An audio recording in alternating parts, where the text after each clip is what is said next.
I always thought I was just joking, just a harmless comment, you know? You're my second choice, I told him, laughing like it was no big deal. But here I am, sitting in my car, holding the divorce papers, wondering how the hell it all ended up like this. My name's Amanda, I'm 31 years old, and this is my story about how a joke ruined my marriage. It started with the usual: family, kids, the routine. 2 kids, Mia, our 7-year-old, and little Ethan, 4. You know how it is. Your whole world revolves around them. The school runs, the birthday parties, keeping the house together. I didn't work, so I was a stay-at-home mom, which I thought was enough. But I guess that was where it all started to fall apart. I didn't realize it back then, but I was starting to take things for granted. Eric, my husband, was a hard worker. He'd come home, tired from long hours, and I'd unload my day, talk about the kids, or complain about the house. And I just started resenting him. He was always the provider. Always there, always doing what he was supposed to do. But what about me? What about what I needed? I was the one with the kids all day, taking care of everything. I wasn't getting attention, and that frustration started building up inside me. It was a Friday night, a rare evening without the kids. Eric was trying to make a nice dinner for us, and I had a glass of wine. We were sitting at the table, just talking, and I made the comment. I don't even remember what led up to it. Maybe it was how he had spent so much time working overtime that week, or how I was exhausted with the kids.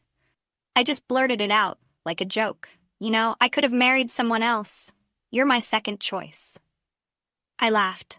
He didn't. I saw it in his eyes, but I thought I could brush it off. It was just a stupid thing to say, right? But it wasn't stupid. It was cutting. I could see the hurt behind his eyes, but I didn't stop to think about it. I just thought he was being sensitive, which, looking back, I see that it wasn't the case at all. From that moment, things started to shift between us. Little things. Small arguments, even though we had never really fought like that before. I didn't think much of it. I had my own world, being a mom, doing everything for the kids, and making sure the house ran smoothly. Eric, on the other hand, seemed quieter, less present. Then came the late nights. I'd ask him what he'd been up to, and he'd give some half-assed response. Sometimes he'd go out for drinks with his friends after work, or at least that's what he said. I didn't question it. Maybe I should have, but I didn't. I didn't want to seem controlling, and I certainly didn't want to seem like a nag. But I felt it. The distance was growing, and I was growing angrier. I was alone all day with the kids, and he was out there working and having his own life. It started eating at me. One night I noticed he was texting more, but I didn't make a big deal of it. He was just being distant, that's all. But I guess I wanted him to come back to me, to be the man I had married, the one who was attentive and interested. So I kept up with the jokes, you know, to fill the silence, to try and get some kind of reaction. Like I didn't care. But deep down, I cared more than I ever let on. It all blew up one night when I came home early from dropping Mia off at her friend's house. I walked into our bedroom and found him on the bed, his phone in hand, texting someone. At first, I thought it was just his buddy, but then I saw the name, Katie. My heart dropped. Katie? I didn't know a Katie. I stared at him for a few seconds, and when he noticed me, his face went pale. I wasn't sure what to say, so I just blurted out, "Who the hell is Katie?" He froze. Didn't say a word at first. His eyes shifted around, looking everywhere but at me. "Just a coworker," he said finally. But something about the way he said it didn't sit right with me. I didn't let it go. "Really? A coworker?" "Because it sure doesn't look like it." I could see the guilt on his face, and I could tell something was off. But at the time, I wasn't thinking about his feelings. I wasn't even thinking about our kids. I just wanted to know what was going on. Why was he texting her? We argued for hours, and by the end of it, I was convinced that he was lying to me. I was so mad that I couldn't even see straight. I don't even remember what else we said to each other.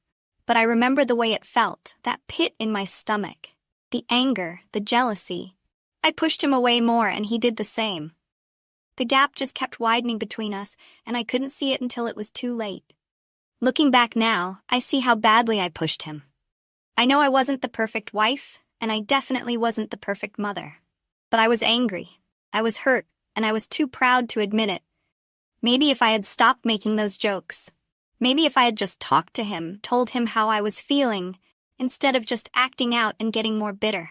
Maybe if I had been a little more self-aware. But now here I am, sitting with these divorce papers, holding on to the remnants of something I destroyed. And I can't help but wonder if I'll ever get it back, if we'll ever get back to where we were before I made that joke. But I don't think we will. Not after everything that's happened. Do you think I could have done things differently? Or was this always how it was going to end? After that night, everything changed. Eric started staying late more often, and the tension between us was unbearable. I remember the long silences at dinner, the way he'd keep his phone face down on the table like he was hiding something, and I kept trying to fill the space with jokes, trying to pretend like I was fine, like nothing had happened. But deep down, I knew we were unraveling. A few weeks went by, and I tried to ignore the growing unease. I even told myself I was overreacting. Maybe I was. I mean, Katie could have just been a coworker, right? But the more I thought about it, the more I realized something didn't feel right. One afternoon, I picked up Mia from school early. I was supposed to meet a friend for coffee, but I decided to surprise Eric at home. I wanted to confront him, I guess. I wanted to catch him in the act. When I walked in, the first thing I noticed was the smell. It was weird. Not like a fresh home-cooked meal, but like perfume. I walked into our bedroom, and there, on the bed, was Eric. He wasn't alone. Katie was sitting beside him, laughing, her legs crossed on the bed as if they'd been there for hours. My heart dropped into my stomach, and I could feel my blood start to boil. I don't even remember exactly what happened after that. I think I just froze, staring at them. Eric's eyes went wide when he saw me standing in the doorway, but I wasn't sure who I was angrier at, him or her. Katie stood up quickly, like she was about to run, and that's when Eric jumped in. "Amanda, this isn't what you think." His voice was shaky, his words fumbling out like he was trying to find the right thing to say, but I didn't care anymore. My chest felt tight, and all I could do was stare at him, feeling every ounce of betrayal hit me like a freight train. "Really?" I shot back. "What do you think I think this is, Eric? What the hell is going on here?" Katie looked uncomfortable, trying to avoid my eyes. She started mumbling something about needing to go, but I didn't care about her. My focus was entirely on Eric. "You've been sneaking around with her?" I demanded, stepping forward, my voice getting louder. "Is this how you've been spending all your late nights, huh?" Eric stood up slowly, raising his hands in defense. "It's not like that, I cut him off before he could finish. "You're lying. You're just like every other man. I gave you everything, Eric. I took care of our family, our kids, and you can't even be faithful. You've been sneaking behind my back with this woman, and now you're trying to gaslight me into thinking it's nothing?" I was pacing around the room now, too angry to stay still. He kept trying to speak, but every time he did, I just shouted over him. The more I talked, the angrier I got, and I couldn't stop myself. He had hurt me, and I needed him to know how much it stung. Katie had left by the time the argument was halfway over, and I didn't care. Eric was standing there looking at me, but there was no remorse in his eyes, no regret. I wanted him to beg for forgiveness. I wanted him to tell me that it was a mistake, that it meant nothing. But he didn't. Instead, he just said, "I don't think this is working anymore, Amanda." Those words hit me like a slap to the face. "What? You don't think it's working? You're the one who's been screwing around behind my back, and now you want to throw away our entire family because of some affair?" But his face was set in stone. "I don't know what you want from me, Amanda," he said quietly. "I can't fix this. It's over." The words didn't sink in right away. I think it took a while for me to even understand what he was saying. We were done. And then, all of a sudden, something clicked inside me. I didn't feel sad. I didn't feel heartbroken. I felt relieved. Relieved that I didn't have to pretend anymore. Relieved that the weight of everything wasn't just on my shoulders. But at the same time, I felt angry. Furious that he had pushed me to this point, that he had made me feel like I was second place in my own damn marriage. I should have been more aware of how badly I'd been hurting him too. I should have seen the cracks before they turned into a chasm, but I didn't. And now here I was, my family falling apart, and I was the one to blame. I had made the jokes, pushed him away, and now I was paying for it. Eric packed up his things, and as he left, I could hear Mia crying in the other room. It was like everything I had been avoiding hit me all at once. I wasn't just losing my husband. I was losing my family. The next few months were a blur. There were court papers, talks with lawyers, and trying to figure out how to tell Mia and Ethan that their dad wasn't coming home. It was messy, to say the least. But I never stopped blaming Eric. I told myself I was just a victim in all of this, that I had done everything I could, and he was the one who screwed it up. But deep down, I knew the truth. I had a part in this. I had pushed him away. I had been so wrapped up in my own frustrations, my own insecurities, that I didn't see what was slipping through my fingers until it was too late. And now, here I am, alone, with 2 kids to take care of and a life I never expected. I don't know if I'll ever regret the way things went down, but I know one thing for sure. Things could have been different. And if I could go back, I would have done things differently. But I can't. All I can do now is try to pick up the pieces and move forward. In the end, the divorce was finalized. Eric got what he wanted. He walked away with a clean slate, no strings attached, and a fresh start. He was free to live his life however he chose. And me? Well, I was left trying to pick up the pieces of a shattered life, a family that was broken, and a reality I never expected to face. I remember the final court hearing, sitting across from Eric, his lawyer beside him, and mine next to me. The kids weren't there, thank God. They didn't need to see their parents fighting over who gets the house or who gets what in the settlement. That was the last thing they needed. Eric didn't even look at me during the proceedings. He was calm, collected, like this was all just business to him. And maybe it was. Maybe it was easier for him to move on because he had already checked out a long time ago. But for me, it was different. I wasn't ready to let go of the family we had built, even if I had contributed to destroying it. I had stayed in that marriage for years, for the kids, for stability, and now it felt like all of that had been for nothing. I didn't realize how much I had taken for granted until I was left with nothing. I had always been the stay-at-home wife, the one who kept everything together.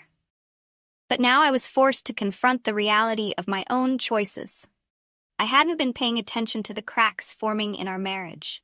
I had been too focused on myself, too caught up in my own frustrations and insecurities, that I let everything slip away. And in doing so, I lost the man I thought I could count on. And more importantly, I lost my family. The worst part? I had no one else to blame but myself. Eric moved on quickly, as men often do. He found someone new, someone who didn't know the man I used to love, someone who got the version of him that was free from all the baggage I had held him down with. And as much as I hated to admit it, a small part of me resented her for that. But more than that, I hated myself. I hated how I had let everything fall apart, how I had let the anger and frustration build up until it was too late to fix anything. As for me, I was left to rebuild my life alone. There were moments of weakness, of course, when I thought about what could have been, when I wondered if there was any chance of reconciliation. But deep down, I knew there wasn't. The damage had been done. Eric had moved on, and I was left with nothing but the lessons I had learned the hard way. I never wanted to be the kind of woman who blamed everyone else for her problems, but I had been. I had been so focused on pointing fingers, on playing the victim, that I never stopped to look at my own role in the mess we were in. And now, as I sat in the quiet of my house, the only sounds being the occasional hum of the refrigerator and the distant chatter of my kids, I understood the weight of that. Life was never going to be the same. And while I might never get back what I had lost, I knew one thing for sure. I would never take my family, my husband, or my choices for granted again. So here I am, learning to navigate life as a single mom, trying to be better, do better for my kids. But it's hard, and some days I feel like I'll never get it right. But maybe that's the point. Maybe the mistakes I've made are the only way I'll learn. And maybe, just maybe, I'll come out stronger for it in the end. But for now, I'm just trying to survive. To make sure my kids don't feel the weight of all my mistakes, to somehow figure out how to live with myself after everything that happened. And that's where I am now, still figuring it all out, still learning. And I hope for anyone out there who finds themselves in a situation like mine, that they can learn from my mistakes before it's too late.